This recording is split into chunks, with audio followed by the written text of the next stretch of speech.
The Retroid Pocket 2 Plus is a newer and far more powerful upgrade to the original Retroid Pocket 2. It's launching in February and moves affordable handheld emulation to the next level, away from the outdated RK3326 chips that we have been living with for years now. The Go Retroid team has always gone against the grain in terms of pricing and has caused other big names in the field to really think about how they price their products. This time they have priced the Retroid Pocket 2 Plus at just $99, making it a perfect entry handheld and also the perfect handheld for veteran emulator enthusiasts looking for something new. Could this be the best retro handheld under $100? Let's find out.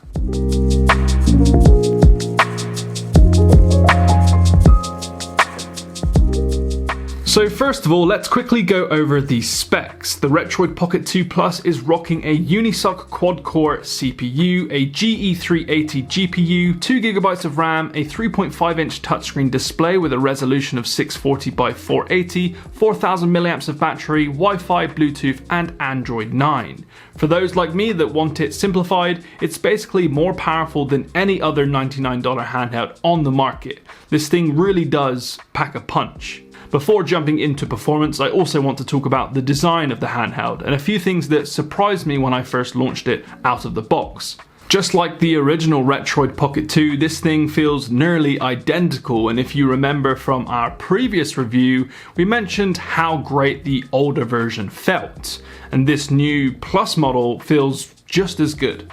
What I love about this handheld is the fact that they've kept the 3.5-inch display alongside the slim, pocket-friendly ergonomics. Every other handheld company out there is going for a bigger is better approach, when in reality, a lot of us out there just want something that's portable and powerful enough to emulate our favorite retro games. And that's exactly what this does.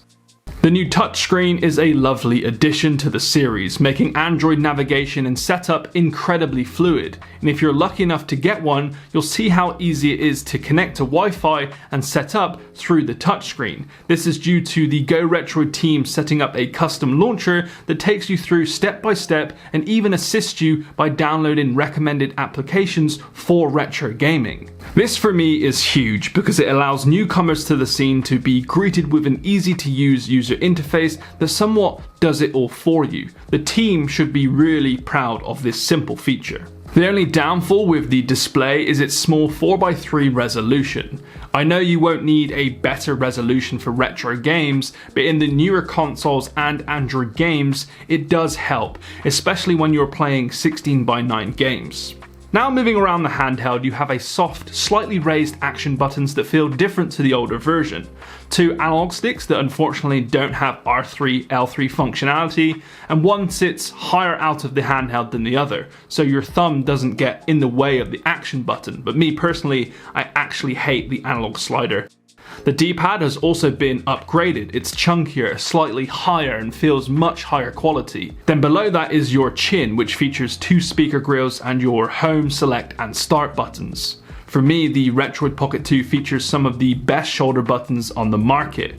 They're well positioned, have soft, subtle feedback to them, and flare out of the back of the handheld to keep your gaming experiences comfortable as can be.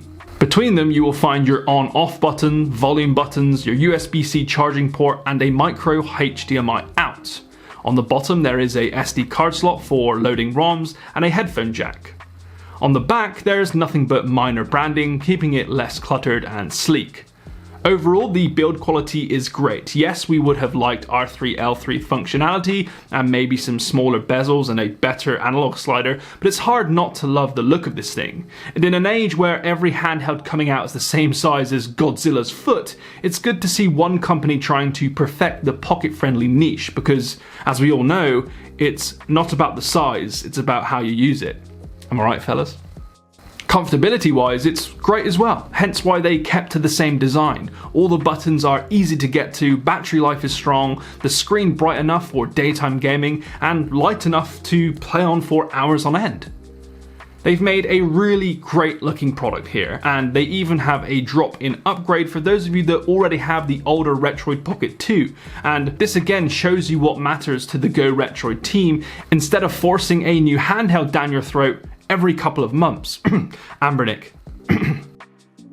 So Brandon, what can it emulate? Well, the Retroid Pocket 2 Plus can obviously emulate more than the original, and after testing it, it does just that. But some emulators require a lot of tinkering, and if you've been subscribed to the channel for a while, you know I really dislike having to put hours into messing around with settings just to get games running perfectly.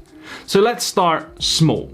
Older consoles such as Game Boy, Neo Geo, SNES, NES and Game Gear will run very well on here, and that's quite normal nowadays. It has a wide amount of buttons to support fluid gameplay across these consoles too. Now it's when you move on to the newer consoles I found myself having to tweak settings and change things in order to get good quality gameplay out of this handheld. PSP and Dreamcast emulation is something we are seeing on handhelds around the $150 mark, but the Retroid Pocket 2 Plus, after some tweaking, emulates these games quite well, to a state where I am comfortable with the outcome.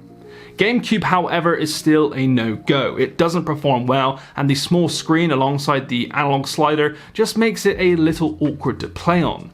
You can increase performance slightly, but it will require hours of tweaking and sieving through forums and spreadsheets to find the correct settings.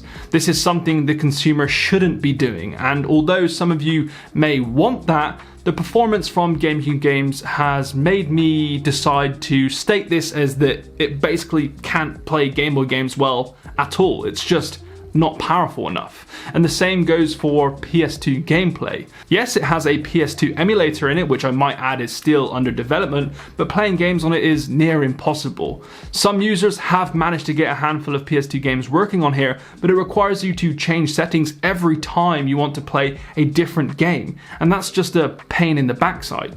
If you are looking to pick one of these up and expect it to play PS2 and GameCube games, you will be in for a disappointing surprise. But it will happily play your PSP, Dreamcast games, which, when you think about it, for a $99 handheld, that's an incredible achievement and something which hasn't been done yet. Overall, the Retroid Pocket 2 is by far the best retro handheld under $100 as of now. The build quality is great, it's aesthetically nostalgic, has a nice little touchscreen which makes the experience that little bit easier, and enough power to play the retro games that you miss. This is genuinely a good portable retro handheld, and it's a handheld that will be very hard to beat for under $100. The best thing about it is that the Go Retroid team has listened to their audience. They know how important an easy setup is, how useful a touchscreen would be, and integrated Wi-Fi that lets you update your console on the go. This feels close to perfect, even if the screen isn't super crispy and nobody really likes the terrible analog slider. It's definitely worth picking one up if you have a spare $100. There you have it, our quick review of the Retroid Pocket 2 Plus. If you want to see even more in-depth reviews of retro handhelds, hit that subscribe button and make sure to check out our website for all things retro gaming. Thanks for watching, I'll catch you in the next one.